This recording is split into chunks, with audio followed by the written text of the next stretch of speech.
नमस्कार, आप सभी का स्वागत है भिलवाड़ा लोकवाणी के एक बार फिर इस फेसबुक पेज के लाइव पर। विधानसभा की चुनाव की रणभेरी राजस्थान में जोरों शोरों से बज चुकी है और जब अब आखिरी एक हफ्ता बचा है तो भिलवाड़ा में भी चुनाव प्रचार प्रसार अब अपने जोरों पर है। चुनाव प्रचार प्रसार में भारतीय जनता पार्टी, कांग्रेस और एक निर्दलीय उम्मीदवार की चर्चाएं तो हर जगह हो रही है, लेकिन इसके अलावा भी 9 और उम्मीदवार इस रणभेरी में है। उन्हीं से जानने की कोशिश हम कर रहे हैं और ऐसे ही एक और उम्मीदवार के पास हम आए हैं जो कहते हैं कि वो राइट टू रिकॉल पार्टी से। तो पहले हम उनसे जानेंगे कि आखिर ये पार्टी क्या है और उससे बात समझेंगे कि क्या जब बात सिर्फ 3 उम्मीदवारों की हो रही है तो वो अपनी जीत क्या संभव होती हुई देख पा रहे हैं भिलवाड़ा में या नहीं। ये सभी सवाल जो आप सबके मन में उपज रहे होंगे उन सभी को जानने की कोशिश करेंगे। हमारे साथ मौजूद है पवन कुमार जी शर्मा, जिनसे जानेंगे। सबसे पहले आपका बहुत बहुत स्वागत है। मुझे बताइए कि ये राइट टू रिकॉल पार्टी, इसका क्या मतलब है और ये पार्टी का नाम कई लोगों ने नहीं सुना होगा, तो इस पार्टी के बारे में आप थोड़ा बताइए। देखिए, हमने 2019 में ये पार्टी को रजिस्टर्ड करवाया था और 2019 से इस पार्टी को हम पूरे भारत में विस्तार कराने की कोशिश कर रहे हैं। पार्टी हमने 2019 में रजिस्टर्ड करवाई, लेकिन ये मूवमेंट जो है राइट टू रिकॉल कानूनों को लागू करवाने की, वो हमने 99 से शुरू कर रखी है। 1999 में राहुल चिमनभाई मेहता है गुजरात के, उन्होंने ये इसको शुरू किया था। फिर जैसे जैसे आगे बढ़ता गया, अन्य कार्यकर्ता अन्य राज्यों के जुड़ते गए और राजस्थान के अंदर हमने 2010 के अंदर इसका काम शुरू किया और अभी ये लगभग 10 स्टेट के अंदर हमारी पार्टी का फैलाव हो चुका है। पिछले लोकसभा चुनाव में यानी 2019 में हमने 18 सीट लड़ी थी और अभी विधानसभा चुनाव में हमने 30 उम्मीदवार उतारे हैं राजस्थान के अंदर। राज्यों के हाँ नहीं, राजस्थान में। एमपी में हमारे 5 उम्मीदवार लड़ रहे हैं, छत्तीसगढ़ में हमारे 6 उम्मीदवार लड़ रहे हैं। 2018 में भी मैंने विधानसभा चुनाव लड़ा था यहाँ से, पर तब हमारी पार्टी नहीं थी, इसलिए मैंने एज ए इंडिपेंडेंट चुनाव लड़ा था। पर इस बार पार्टी है तो हम पार्टी की तरफ से लड़ रहे हैं और भिलवाड़ा की सभी विधानसभाओं से हमने प्रत्याशी उतारे हैं, सारी विधानसभाओं से। अब ये पार्टी क्या चाहती है? ये पार्टी बाकी पार्टियों से अलग क्या है और ये वोट लेने का अधिकार, वोट वापसी जो आपका नारा है, उसका मतलब क्या, वो अगर समझा। देखिए, ये असल में भारत में 1919 में जब गोरे शासन कर रहे थे ना, उस समय वोट का कानून आया था 1919 में और पार्षदों को चुनने का अधिकार मिला था कि जनता पार्षद को चुनेगी। तो 19 में जो पार्षद चुन के आए थे वो जीतने के साथ ही सारे अंग्रेजों की तरफ के पाले में चले गए। तो उस समय यानी 1924 में भारत में मांग उठना शुरू हुई थी कि वोट देने का कानून है उससे कुछ होता नहीं है, वोट वापस लेने का कानून भी होना चाहिए। और इस कानून के दायरे में सिर्फ जनप्रतिनिधि ही नहीं, पुलिस प्रमुख, जज और शिक्षा अधिकारी, चिकित्सा अधिकारी, ये भी इसके दायरे में होने चाहिए। वो कैसे बताता हूँ। जैसे जिला एसपी है, वो अगर ठीक काम नहीं कर रहा है तो नागरिकों के पास में ऐसी प्रक्रिया होनी चाहिए कि वो उसे बदल के किसी दूसरे व्यक्ति को एसपी बना सके। जिले का एसपी, कलेक्टर कौन बनेगा ये नागरिक तो तय करते नहीं। कलेक्टर इसके दायरे में नहीं आता है, केवल एसपी की बात कर रहा हूँ। हाँ, तो उसको चुनने की जरूरत नहीं है। जो भी एसपी है वो अगर ठीक काम नहीं कर रहा है तो उसे नागरिक बदल सके, ऐसी प्रक्रिया होनी चाहिए। तो इसको बोलते हैं एसपी वोट वापसी के दायरे में आ गया। तो जैसे अमेरिका है, वहाँ एसपी है, वो 200 साल से उसके दायरे में है। एसपी जो है वहाँ उसे एसपी को शेरिफ बोलते हैं, वो वहाँ पे वोट वापसी के दायरे में रहता है। हाई कोर्ट का जज भी अमेरिका में, कैलिफोर्निया हाई कोर्ट जज है, वो वोट वापसी के दायरे में होता है। अगर वो ठीक काम नहीं कर रहा, मतलब ऐसे सलमान खान को छोड़ दिया, उसको छोड़ दिया, आप ऐसा कुछ भ्रष्टाचार है, तो वहां के नागरिक उसको निकाल देते हैं। 2016 में कैलिफोर्निया का हाई कोर्ट जज था एरन पर्स्की, उसे वहां के नागरिकों ने निकाल दिया था क्योंकि उसने एक मतलब कोई काफी पावरफुल व्यक्ति का लड़का था, उसने यौन शोषण किया था और उसने केवल 3 महीने की सजा देकर छोड़ दिया। तो वहां के लोगों ने उसे नौकरी से निकाल दिया वोट वापसी का इस्तेमाल करके। तो वोट वापसी का मतलब क्या है? चाहे कोई अधिकारी हो, चाहे कोई नेता हो, वो अगर ठीक काम नहीं करे तो नागरिक उसे बदल कर किसी और को वहां पर नियुक्त कर सके। और ये प्रक्रिया चलती है इस पासबुक के माध्यम से। ऐसी पासबुक होती है, जैसे वोटर कार्ड होता है, वोट देने में काम आता है, ये पासबुक होती है, इसमें सबके वो होते हैं पेज। जिसका भी पेज इसमें आ गया वो आदमी इसके दायरे में आ जाएगा, जैसे मुख्यमंत्री, एसपी। और ये पासबुक लेके किसी भी दिन आप पटवारी कार्यालय में जाके किसी को निकालने की स्वीकृति दे सकते हो और किसी दूसरे को बनाने की स्वीकृति दे सकते हो, किसी को निकालने के लिए स्वीकृति रद्द कर सकते हो। हालांकि ये फ्री नहीं होता है, आपको 3 रुपए की रसीद कटानी होती है। और यदि आपने ये इसको कटानी होती है, ये कौन सा आप बता रही, आपकी पार्टी ऐसा चाहती है? हाँ, यूएस में नहीं कटानी होती है, वहां फ्री है। आप चाहते हैं कि भारत में हो तो इसके ऊपर हमने शुल्क रखा 3 रुपया। और यदि आप वोटर ने इसको लिंक कर लिया अपने मोबाइल नंबर से, तो वो एसएमएस भेज के भी स्वीकृति दे सकता है, रद्द कर सकता है, उसमें 1 रुपया ही लगेगा, उसमें 3 रुपये नहीं लगेंगे। तो अभी हमने देखो ये 4 लोगों को इसके दायरे में रखा है, मुख्यमंत्री, स्वास्थ्य मंत्री, शिक्षा मंत्री और एसपी। एसपी सबसे जरूरी है, विधायक ने, विधायक भी इसके दायरे में आएगा, सांसद, विधायक और जिला जज, जिला शिक्षा अधिकारी, जिला चिकित्सा अधिकारी और जिला मिलावट रोग अधिकारी और यूएस में तो पब्लिक प्रोसिक्यूटर भी इसके दायरे में होता है। तो ये कानून है एक प्रकार का, ये जैसे वोट देने का कानून है 51 में, ऐसे अब एक वोट वापसी का कानून है, प्रत्येक वोटर को ऐसी पासबुक मिले। ये उद्देश्य, ये मुद्दा हमारी पार्टी का है। आपने जो बात करी एसपी की, भारत में जो संविधान है उसके अनुसार 2 तरह के एग्जीक्यूटिव होते हैं, परमानेंट एग्जीक्यूटिव और पॉलिटिकल एग्जीक्यूटिव। विधायक, पार्षद, सांसद ये सब आते हैं पॉलिटिकल एग्जीक्यूटिव में, क्योंकि ये जनता द्वारा चुने जाएंगे। ठीक है, 5 साल में इनका हर बार टेस्ट होगा। ठीक है, और एसपी, कलेक्टर ये सब आते हैं परमानेंट एग्जीक्यूटिव, यानी इनकी सीट एक बार परमानेंट है और जनता के पास कहीं भी कॉन्स्टिट्यूशन में इसको पावर नहीं दी गई। तो आप जो बता रहे इसके लिए तो संविधान को प्रावधान करने की जरूरत है। नहीं है, संविधान में प्रावधान करने की जरूरत नहीं है, क्योंकि हमारा जो कानून है उस कानून के अंदर ये लिखा है, वोट वापसी पासबुक का कानून निकालो, उसमें यह लिखा है कि नागरिकों ने जिसे स्वीकृति दी उसे एसपी रखना है, उसे एसपी उस एसपी को निकालना है या उसे निकालना है और किसी और को अगर बनाना है तो इसका अंतिम फैसला जो होगा वो मुख्यमंत्री ही करेगा। और संविधान में लिखा है एसपी कौन होगा, final decision will be taken by CM. तो नागरिक उससे सुझाव दे रहे हैं सीएम को कि हम भीलवाड़ा के इस एसपी को बदल के इस व्यक्ति को लाना चाहते हैं। सीएम पे डिपेंड है, वो जनता का सुझाव मानना चाहेगा तो वो ये नियुक्ति बदल देगा और वो नहीं मानना चाहेगा तो नहीं बदलेगा। तो सीएम के पास जो पावर है आज जिसकी आप बात कर रहे हो कि एसपी को बदलना, वो सीएम के हाथ में है, उसमें हमने कोई छेड़छाड़ नहीं करी है, कोई छेड़छाड़ नहीं। तो नागरिकों ने जो सुझाव दिया है, सीएम चाहे तो माने, सीएम चाहे तो उसको नहीं मानना, ये उनका फैसला। आपकी पार्टी में क्या खास यही बात है? क्योंकि अगर यही बात से आपका चुनाव का पूरा आधार है तो इसके लिए तो सिर्फ कानून में बदलाव की जरूरत है। कानून में बदलाव के लिए केंद्र सरकार और राज्य में बड़ी सरकार होना जरूरी है। कानून तभी बदला जा सकता है, खास करके केंद्र। तो लोग आपको लोकल इलेक्शन से, राजस्थान के इलेक्शन हो रहे हैं या फिर पार्षद के इलेक्शन हो रहे हैं, तब आपको वोट क्यों दे? देखिए, हमने जो वोट वापसी का कानून रखा है उसके अंदर केंद्र स्तर का वोट वापसी का कानून अलग से प्रपोज किया है, राज्य स्तर का अलग से प्रपोज किया है, जिला स्तर का अलग से प्रपोज किया है। मतलब है भीलवाड़ा जिले के यदि 5 विधायक चाहें तो भीलवाड़ा जिले के अंदर ये कानून आ सकता है। कैसे? हाँ, बता रहा हूं। जब ये कानून भीलवाड़ा जिले के अंदर आएगा तो जिला स्तर के अधिकारी, यानी जिला शिक्षा अधिकारी, केवल जिला स्तर के अधिकारी, जिला शिक्षा अधिकारी वो कौन होता है? डीईओ, जिला चिकित्सा अधिकारी। जिला शिक्षा अधिकारी जो पूरे जिले के सरकारी स्कूलों का संचालन को संभालने का जिम्मेदार व्यक्ति है।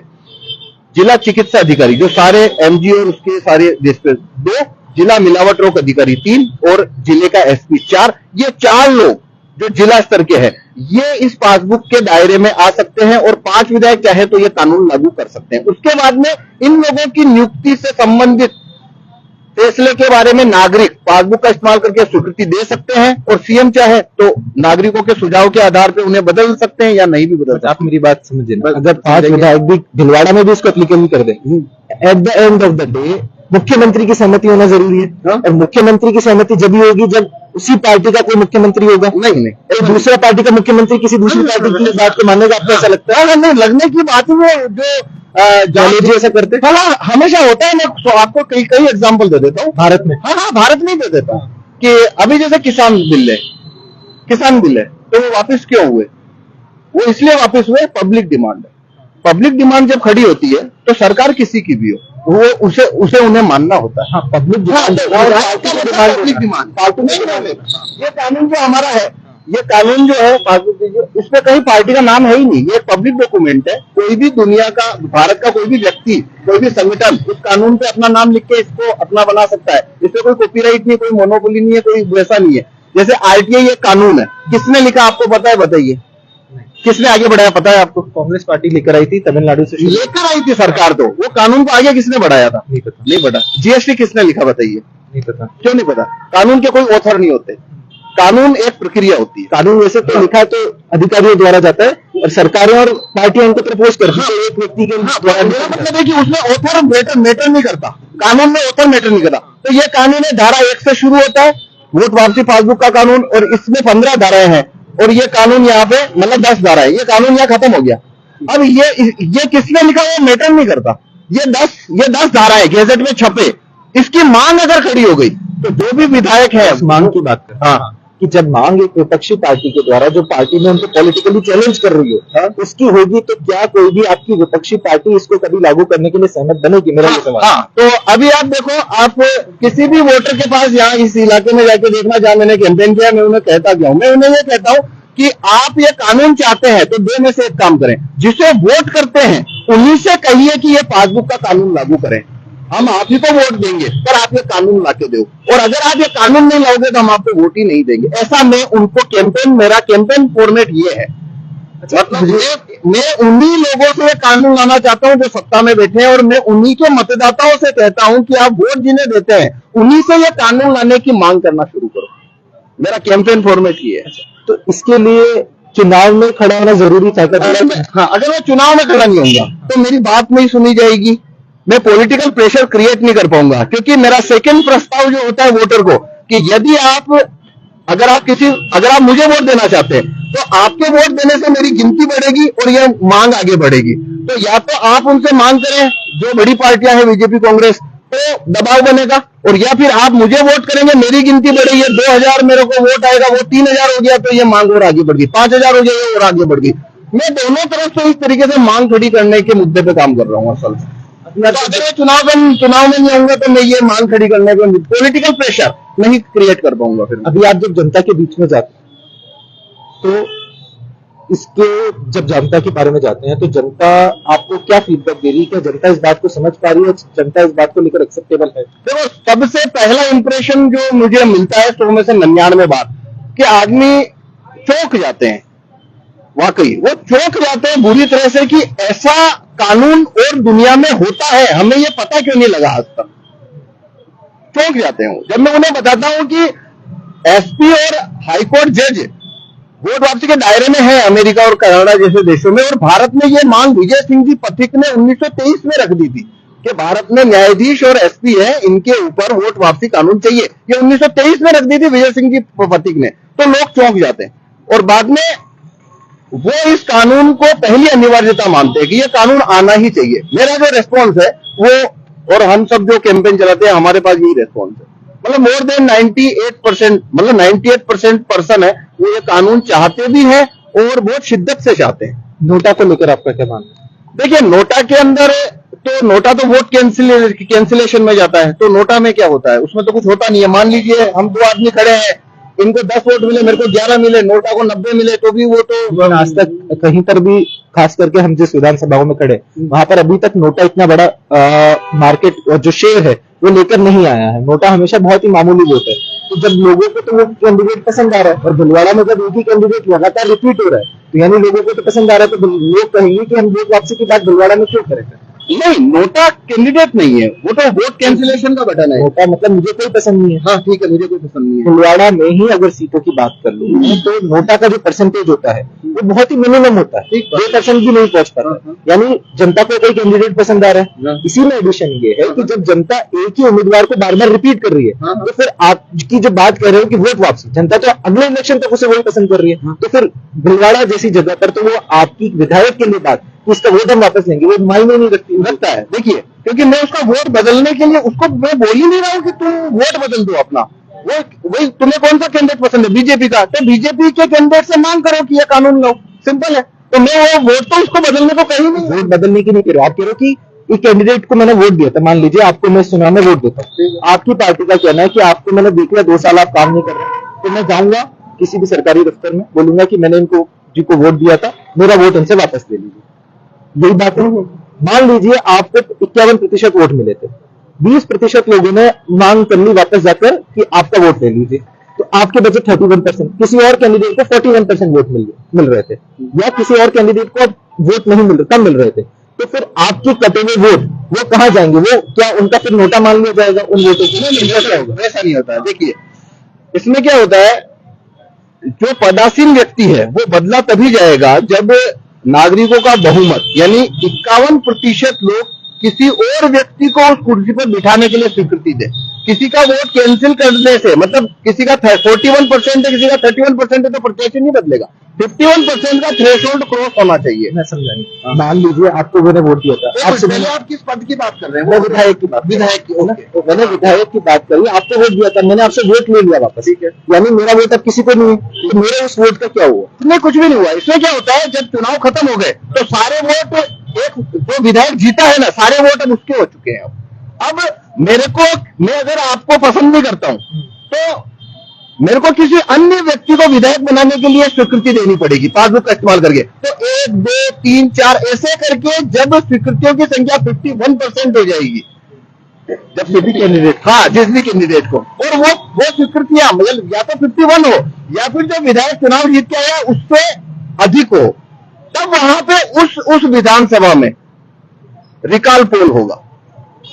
उस विधानसभा पे आप बोल रहे हो कि 51% या इससे भी ज्यादा, तो 5 साल के कार्यकाल में आपको नहीं लगता जब तक किसी भी नेता के लिए ये काम होगा तब तक तो उसका कार्यकाल ही खत्म हो चुका होगा, या महीने का कार्यकाल खत्म हो चुका होगा? होता है। देखो, इसमें क्या होता है, एक दिन में 50,000 लोग भी स्वीकृतियां दर्ज करवा सकते हैं, क्योंकि इसमें तो SMS भेजना होता है केवल, और एक दिन में 1 लाख भी बात कर रहे हो आप, जिसमें आधार को पैन से लिंक कराने के लिए सरकार महीनों से थक गई, सरकार को सालों लग गए लोगों को रिमाइंडर देने में कि आप आधार को पैन से लिंक करा लीजिए, सरकार को 10,000 रुपए का जुर्माना लगाना पड़ रहा है, तब भी कई लोगों के आधार और पैन लिंक नहीं है। उस देश में आप बात कर रहे हो कि जिसकी अभी भी आधी से ज्यादा आबादी साक्षर नहीं है, जिससे अभी भी इस देश की बड़ी आबादी वोट जब देने जाती है तो चिन्ह देखकर नाम वोट देती है, नाम देखकर नहीं देती है। उस देश में आप बोल रहे हो कि लोग आराम से एक दिन में 50,000 लोग जाकर भी वोट वापसी की बात कर लेंगे। क्यों? देखो, 51 में भारत में कितने लोग पढ़े लिखे थे? 51 में, 1951 में, हाँ। मतलब आज से कितने गुना कम लोग पढ़े लिखे थे? उस वक्त भारत की साक्षरता होगी 30 से 40। हाँ, तो उस समय वोट देने का कानून आया, तो लोगों ने वोट दिए और सरकारें चुन रहे हैं ना 70 सालों से। बस वही तो है। अपने ड्रॉबैक्स भी नहीं, तो वो ड्रॉबैक हमेशा होते हैं हर सिस्टम में। हमको ये देखना होता है ये कानून आने से स्थिति सुधरेगी या बिगड़ेगी। तो जैसे वोट देने का कानून जब आया तो स्थिति सुधरी, कम से कम वोट का कानून है। तो आज आपको पूछ रही है सरकार, प्रत्याशी आ रहा है कि मैं मुझे वोट देना, अगर वोट देने का कानून ही नहीं होता तो आपको ये पूछनी होती, मुझे भी कोई नहीं पूछता, कोई किसी को नहीं पूछता था। तो वैसे ही वोट वापस लेने का कानून आएगा तो ड्रॉबैक अपनी जगह पे, स्थिति में सुधार हुआ, वोटर है अब उसके पास में ताकत दोहरी हो चुकी है। तो ये चीजें अपनी जगह है, मैं उसको डिनाई नहीं करता हूँ कि यहाँ पे एजुकेशन कम है, ये चीजें तो चलती है ना, ये समय के साथ इंप्रूवमेंट होता जाता है। एक बात बताइए, अगर किसी भी एक बात पहले, मेरा मुख्य प्रपोजल जो है ना वो विधायक के ऊपर है ही नहीं। मेरा मुख्य प्रपोजल में तो मुख्यमंत्री और ये ताकतवर पद आते हैं। देखो, विधायक होता है ना, उसके पास में गैजेट नहीं है, गैजेट मतलब कानून छापने की ताकत वो है ही नहीं उसके पास, तो मैं उस पर ज्यादा फोकस करता ही हूँ। सांसद के पास भी गैजेट नहीं है। ये आदमी जो सरकार चलाते हैं, ये मुख्यमंत्री, स्वास्थ्य मंत्री, मैं इनके ऊपर वोट वापसी के ऊपर काम करता हूँ। मुझे एक बात बताइए, अगर किसी भी सीट पर नोटा को सबसे ज्यादा मत मिल जाए तब उस केस में क्या होगा? नहीं, तो नोटा को सबसे ज्यादा मिलने से क्या होगा, वहां पे तो जिसको सबसे ज्यादा मत मिले प्रत्येक में चुनाव तो वही जीतेगा ना। ठीक है। अच्छा, मुझे बताइए भीलवाड़ा के लिए आपके क्या मत है? भीलवाड़ा के लिए अपार्ट फ्रॉम दिस वोट वापसी, इसके अलावा भीलवाड़ा के लिए आप जो चुनाव लड़ रहे हैं, तो क्या आपको लगता है आप चुनाव जीतेंगे? देखिए, चुनाव जीत जाए तो आप भीलवाड़ा की जनता के लिए क्या काम करेंगे? हाँ, तो भीलवाड़ा की जनता के लिए मेरे पास में जो एक तो वोट वापसी का कानून है, पहला प्रस्ताव, तो मैं ये कानून को लेके इसको लागू कराने के लिए, अगर मैं अकेला जीतता हूं तो आ नहीं पाएगा, 5 विधायक चाहिए होते हैं। तो इन दैट केस पर अगर मैं विधानसभा चला गया तो मैं भीलवाड़ा जिले में वोट वापसी का कानून आए ऐसा bill as a private member bill में विधानसभा में रख दूंगा। ये मेरा चुनावी पहला वादा। दूसरा, भीलवाड़ा के अंदर जज सिस्टम की जगह पर जूरी सिस्टम, जो कि मेरा सेकंड मोस्ट इंपोर्टेंट प्रपोजल है, वो बिल भी मैं भीलवाड़ा में जूरी कोर्ट लाने के लिए वो बिल में विधानसभा में प्रस्तुत करूंगा। और जूरी तीसरा कोर्ट बता दे। हाँ, जूरी कोर्ट मतलब वो लोग कि जहां पर एक जज नहीं होगा बल्कि जूरी बैठेगी, नागरिक बैठते हैं और वो डिसीजन लेते हैं। भारत में ये पहले हुआ करता था, जो बंद हुआ है। हाँ भारत में पहले जूरी कोर्ट हुआ हाँ हाँ हाँ। सीमित दायरों में हाँ। है ना। जूरी जज सिस्टम में जज फैसला करता है। मैंने जो जूरी में दिया है उसमें जूरी जो होगी, निरक्षर नागरिकों की जूरी का प्रस्ताव किया है, वो 15 लोगों की जूरी फैसला मुकदमा सुनेगी और फैसला देगी। मेजोरिटी सदस्यों ने जो फैसला दिया है वो जूरी का फैसला माना जाएगा और final decision will be taken by जज ओनली। ये इंपॉर्टेंट बात है। अंतिम फैसला जज ही करेगा। ऐसा नहीं है कि जूरी ने फैसला दे लिया वही फैसला हो गया, है ना। वो जूरी का फैसला एक राय है जज के लिए, ठीक है। हाँ, और एक मांग है जूरी को, तीसरी मेरी मांग है, जो सरकारी जमीन सरकार के पास है, राज्य सरकार के पास, मैं चाहता हूं जो सरकारी जमीन खाली पड़ी है सरकार के पास और उसका कोई इस्तेमाल नहीं हो रहा है, उसे किराए या लीज पर दिया जाए पूरे राजस्थान की। और वो किराए और लीज पे जाने से क्या होगा कि जमीन की कीमतें हैं वो कम होगी, तो दुकानों के किराए कम होंगे, मकान की कीमतें कम होगी। लगभग अनुमान है 40% तक की गिरावट आ सकती है। तो काम धंधा करने वाले लोगों को जो दुकान लेनी होती है उसमें उनको फायदा हुआ, कम किराया देना पड़ेगा। मकान बनाने वाले जो लोग हैं उनको प्लॉट खरीदने के अंदर है उसके अंदर 40% कम पैसा देना पड़ेगा। मतलब कुल मिला के सरकारी खाली पड़ी सरकारी जमीन को मार्केट में लाना, वो मेरा सरकारी जमीन किराया बंटवारा, ये मेरा एक प्रपोजल है। इसी तरीके से खनिज मुनाफा बंटवारा, ये मेरा एक प्रपोजल है। उसमें है राजस्थान सरकार में, राजस्थान के अंदर जो जो मिनरल राज्य सरकार के कंट्रोल में आते हैं, कुछ केंद्र के कंट्रोल में आते हैं, कुछ राज्य के, जो राज्य सरकार के कंट्रोल में आते हैं, वो सारे मिनरल का जो पैसा आता है वो राजस्थान के नागरिकों में बराबर बराबर हर महीने बंटना चाहिए। और अभी करंट डेटा जो मेरे पास है उसके अनुसार में अगर खनिज मुनाफा बंटवारा कानून आता है तो प्रत्येक वोटर को 3,000 रुपया महीना मिल सकता है। ये पैसा कोई ये मतलब गरीबी हटाओ योजना नहीं है, इसमें कितना भी अमीर आदमी है कितना भी गरीब आदमी है बराबर मिलेगा सबको। तो मान लो कोई फैमिली में 5 लोग है तो ये कानून आया तो मिनरल का पैसा 3,000 हो सकता है, 2800 है, हो सकता है 3200 है, तो उन्हें ये 5 मेंबर है तो 15,000 रुपया उनको आना शुरू हो सकती है। ये मेरा प्रपोजल। ऐसे करके मेरे 35 प्रपोजल है, उनमें मुख्य रूप से तो ये मैंने बताया आपको। इसके अलावा एक सबसे इंपॉर्टेंट प्रपोजल मेरा गो नीति। गो नीति है, उसमें भारत की जो देशी गाय है उसकी वो लगातार सिकुड़ रही है और देशी गाय के उत्पाद महंगे हो रहे हैं। उसको बचाने के लिए मैंने गो नीति नामक कानून प्रपोज किया है। पिछले 10 साल से मैं उसका प्रचार भी कर रहा हूं। मेरे पैम्पलेट में भी वो मिलेगा, गो नीति कानून। 4 पेज का कानून है, 12 धाराएं हैं। वो कानून अगर गैजेट में आता है तो पशु मंत्रालय है ना, उसी तरह एक सेपरेट मंत्रालय बनेगा, गोपालन मंत्रालय। उस मंत्रालय में केवल देशी गाय ही आएगी, जर्सी गाय भी उसमें नहीं आएगी, वो भी पशु मंत्रालय में रहेगी। और फिर एक मंत्री होगा सेपरेट, गोपालन मंत्री। फिर एक राज्य से दूसरे राज्य में गायों का परिवहन वो रुकेगा, जनगणना होगी, ये वहां वो सारा वो चीज ये मेरा। और आप बने हुए तो भिलवाड़ा लोकवानी के फेसबुक लाइव पर हमारे साथ थे राइट टू रिकॉल पार्टी की बात करने वाले पवन जी। आपको ये वीडियो कैसी लगी अपनी राय कमेंट बॉक्स में जरूर लिखिए। आप और किन प्रत्याशियों को और कहां चाहते हैं कि भिलवाड़ा लोकवानी की टीम पहुंचे ये भी कमेंट बॉक्स में लिखिए। वीडियो पर आपकी राय लिखिए और अधिक से अधिक शेयर करिए ताकि अधिक से अधिक लोगों तक हम पहुंच सके। कैमरे के पीछे कैमरा दादीच, मैं शुभम जैन, भिलवाड़ा लोकवानी।